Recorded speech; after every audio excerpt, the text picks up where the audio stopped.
Assalamualaikum warahmatullahi wabarakatuh. Selamat datang di mata pelajaran Informatika kelas 10. Anda tentu sudah sering mendengar istilah komputer dan informatika.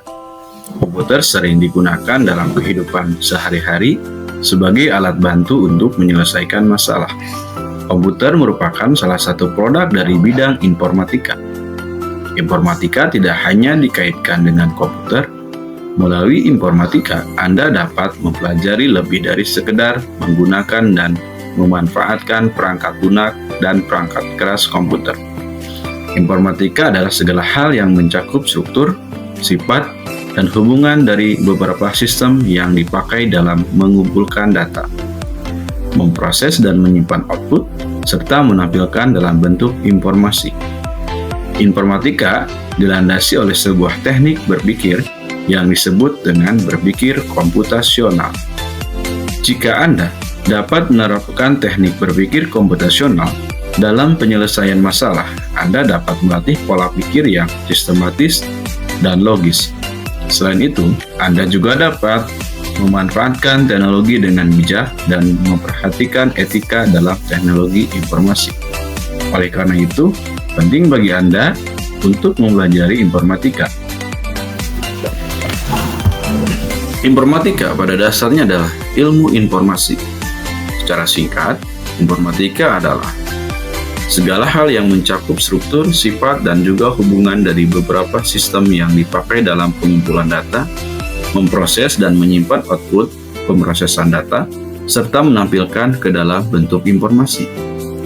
Informatika memiliki beberapa pengertian lain, diantaranya sebagai berikut. 1. Informatika adalah ilmu tentang pengumpulan, klasifikasi, penyimpanan, pengeluaran, dan penyebaran pengetahuan yang direkam. Kedua, informatika adalah hal-hal yang berkaitan dengan informasi dan usaha dalam bidang informasi.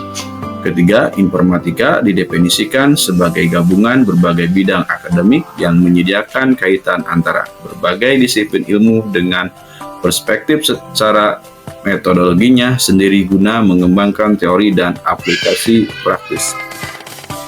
Informatika erat kaitannya dengan teknologi yang berhubungan dengan komputasi atau perhitungan dengan menggunakan mesin. Biasanya hal yang terkait dengan informatika adalah teknologi yang berhubungan dengan komputer, internet, dan pemrograman.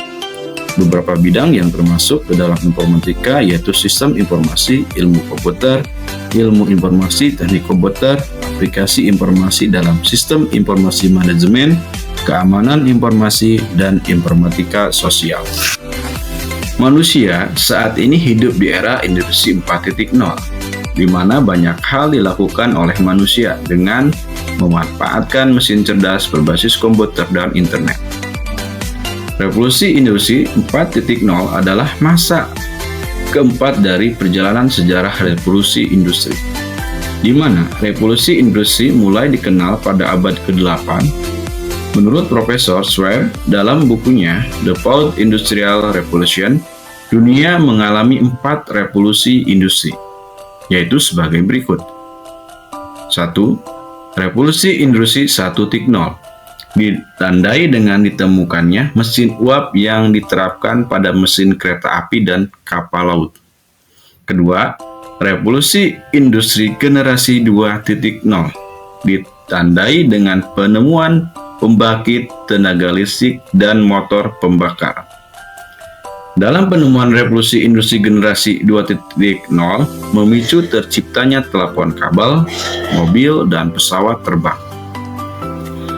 Revolusi industri generasi 3.0 merupakan era kemunculan teknologi digital dan internet untuk pertama kali, di mana ruang dan waktu bukan lagi menjadi batasan untuk saling berkomunikasi. Revolusi industri 4.0 mengalami puncaknya saat ini, yaitu dengan lahirnya teknologi digital yang berdampak luas terhadap hidup manusia di seluruh dunia. Revolusi industri generasi keempat mendorong sistem otomatisasi pada semua aktivitas manusia. Saat ini terdapat istilah masyarakat 5.0 yang mengacu pada kehidupan masyarakat yang ada di dunia nyata sekaligus dunia cyber atau dunia maya.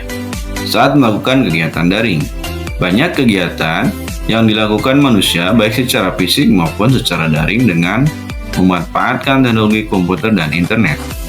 Anda tentu merasakan kegiatan sehari-hari yang didukung oleh teknologi komputer dan internet, mulai dari berkomunikasi dengan media sosial, bermain game online, memesan makanan, memesan transportasi, mendaftar sekolah, belajar secara daring, dan lain sebagainya.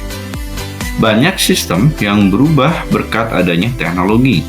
Sebagai contoh, dulu jika ingin berbelanja, orang harus mendatangi toko, penjual juga harus mempunyai bangunan kios atau toko.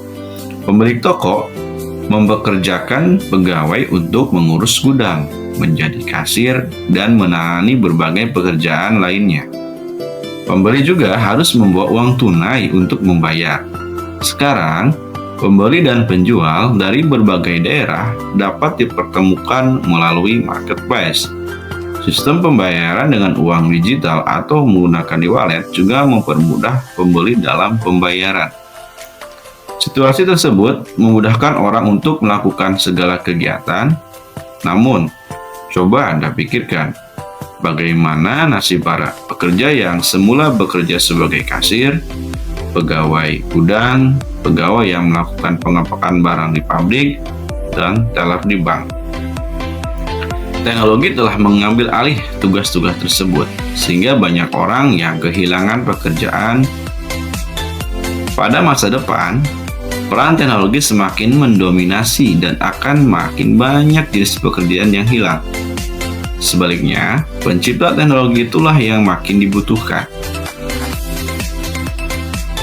Menghadapi situasi tersebut, Anda yang saat ini sedang belajar di jenjang SMA tampaknya perlu berpikir kritis untuk mulai memikirkan masa depan.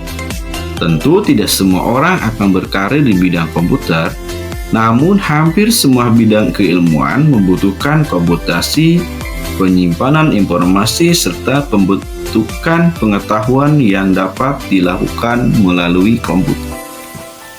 Profil pelajar Pancasila merupakan sebuah kumpulan rumusan karakter yang baik sebagai cerminan pelajar Indonesia, yang terdiri dari beriman, bertakwa kepada Tuhan Yang Maha Esa, dan berakhlak mulia, berkebinekaan global, mandiri, bergotong royong, bernalar kritis, dan kreatif. Anda perlu membangun kebiasaan-kebiasaan baik yang dapat menumbuhkan karakter yang baik pula, baik itu di dunia nyata maupun di dunia digital. Karena dengan adanya era keterbukaan informasi, maka citra bangsa Indonesia akan semakin mudah terbuka di mata dunia. Oleh karena itu, Anda perlu mempersiapkan diri menghadapi masa depan di era digital. Dengan mempelajari informatika, Anda turut menumbuhkan karakter-karakter yang tertuang dalam profil pelajar Pancasila. Mata pelajaran informatika turut andil terhadap profil pelajar Pancasila dalam mengupayakan terbentuknya warga negara yang bernalar kritis, mandiri, dan kreatif melalui penerapan berpikir komputasional, serta menjadi warga yang berakhlak mulia, berkebinekaan global, bergotong royong melalui praktik lintas bidang untuk menghasilkan artefak komputasional yang dikerjakan secara berkolaborasi dalam kerja kelompok baik secara luring maupun daring. Dengan memanfaatkan teknologi informasi dan komunikasi, kemampuan bekerja mandiri dan kerjasama secara daring merupakan kemampuan penting sebagai anggota masyarakat abad ke-21. Anda diharapkan dapat menjadi warga digital atau digital citizen yang beretika dan mandiri dalam memanfaatkan teknologi informasi, sekaligus menjadi warga dunia atau global citizen yang beriman dan bertakwa kepada Tuhan Yang Maha Esa.